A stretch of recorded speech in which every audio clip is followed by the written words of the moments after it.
Ciao amici del T-Gym, siamo qui a Cagliari in compagnia di Alberto Bebichessa, l'allenatore dell'Uragano Calcio. Ciao. Buonasera. Ciao. Mister, siete saliti in prima categoria. Quali sono gli obiettivi di questa stagione? Allora, gli obiettivi di questa stagione non possono che essere una salvezza, speriamo da ottenere il prima possibile, perché comunque abbiamo cambiato molto rispetto all'anno scorso, è una squadra molto giovane, quindi stiamo trovando alcune difficoltà, soprattutto dovute alla poca esperienza. E anche un po' di amalgama, visto che abbiamo cambiato 15 elementi rispetto all'anno prima. Quindi adesso abbiamo cercato di rinforzare la squadra nel mercato di dicembre, vediamo un po' di fare un giro in ritorno migliore dell'andata, visto che siamo penultimi e stiamo trovando qualche difficoltà di troppo.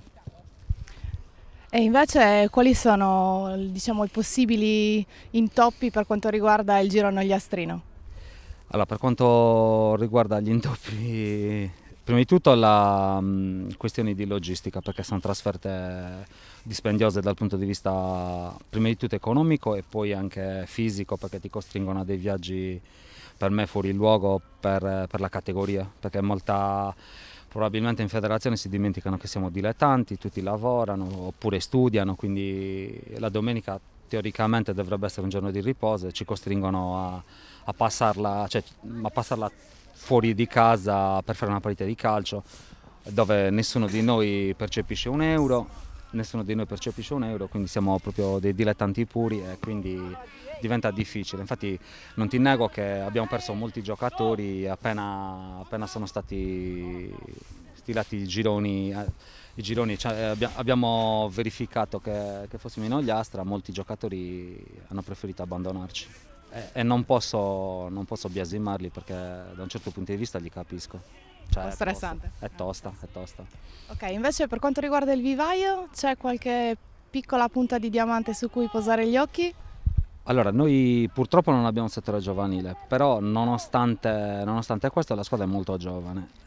Abbiamo dei giovani validi come i fuoriquota Lauletta, un 98, Tommy Perra, un 99, Stefano Carta, un 98. Poi adesso a dicembre abbiamo preso Locci, un attaccante 97 ex Filippo, molto interessante, quindi i ragazzi giovani non mancano.